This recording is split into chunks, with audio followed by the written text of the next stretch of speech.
I've seen regular people suffer. The conspiracy is not about regular people.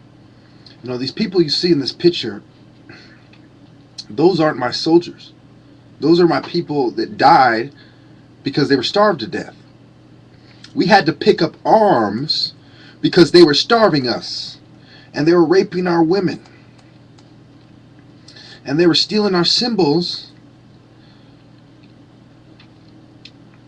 The skull with the rising sun behind it and a partially built pyramid.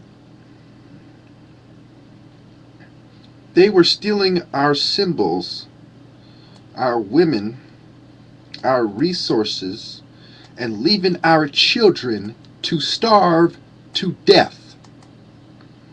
So you ask me, why do I take it so personal when it is not even my people who are dying? I constantly get that. Why do you take it so personal when it isn't your tribe that's getting killed? Because the majority of the people aren't in my tribe who are getting killed. That's their argument. Their argument is what happened in my father's lifetime when he was in his about 19 or 20 years old is irrelevant to what is happening right now to his fellow tribesmen who also endured the Civil War. What is happening is the Islamic advance into Biafra, into Igbo land. They want to pass the Jos Plateau. They want to go along the shores of the Niger Delta. They want to use every path they can find.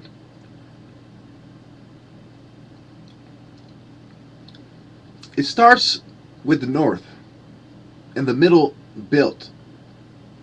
It spreads to the south and the delta. Either we get a fair share of the oil, or we will not be able to protect ourselves, much less feed our children. So you ask me why I demand my people get a fair share, why I say we should take up the Ijaz cause and the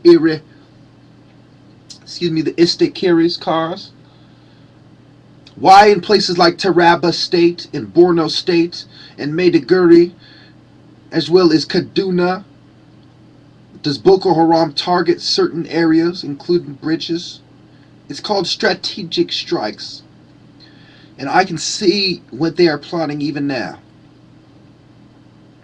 It's hazy, true, but I understand what is going on. God has not shown me everything, but He's shown me enough. He's shown me enough to realize that the only way we are going to survive is if we prepare like they are preparing, like they've been preparing. They've been preparing for hundreds of years, and is coming to a head. Need I remind you of the similarities between these children and those of our own and our aunts and uncles? Need I remind you where the skull symbol comes from, and who is the Lion of Judah, and who stole our symbol and turned around and gave it back to us in the form of colonialism and the British Empire and the Roman Catholic Church? We went from the Nok, the Ibu Uku, Judah, Naphtali, Gad, and look where we are now. My friends, this is where we are now.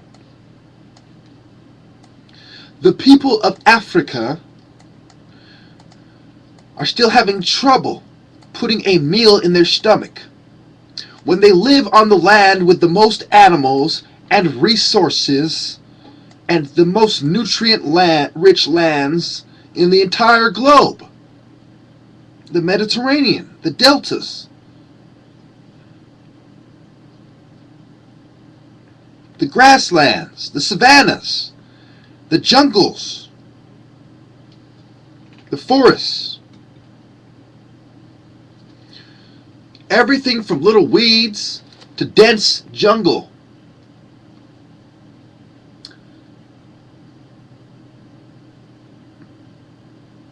The geology and the geography of the region, the different layers of earth and sediment, the different landscapes and elevations. Understand where everything sits, why it's there, and who wants to steal it, and abuse the local inhabitants. This is what became of the righteous. They look at you with that look in their eye, like we deserve more. How did we end up being the have-nots when we built everything? These children look at you with that look in their eye, like this is not right, white man. I was born knowing this is not right.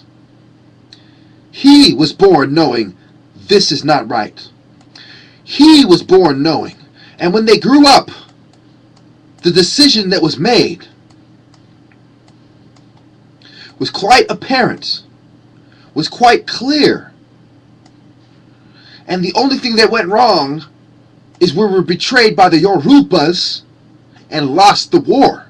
It goes back to the original conspirators, Ifa Juna, and double crosses, and broadcasts on radio stations, and the lack of a strong occupation on Yoruba land because they stabbed us in the back. We must not make the same mistake we made last time. We must arm ourselves better than the other tribes and train ourselves better, and we must show them that we are not just the most educated but the most formidable opponents when it comes to warfare, including modern warfare. And if they take the route of biological and chemical weapons, we shall return the favor. For one cruel act begets another. In the time of war, the rules of the Bible are thrown out. Did Moses worry about turning the other cheek when he attacked the Gentile tribes? And as well as the other Arabic and Semitic tribes in the deserts, like the Philistines, the sea people. Did Abraham worry about it when he rushed the gates of Sodom to free the subjugated peoples? Did Abraham not understand that if God did not find enough righteous people, that the whole place had to go? Did God not understand in Revelations better than you when he said, I will spare some, then the whole place got to go?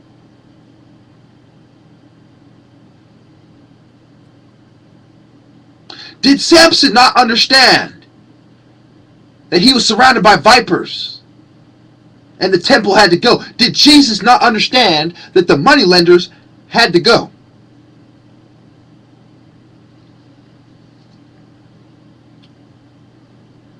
My people, we have been persecuted by every empire in antiquity, from the Greeks to the Babylonians.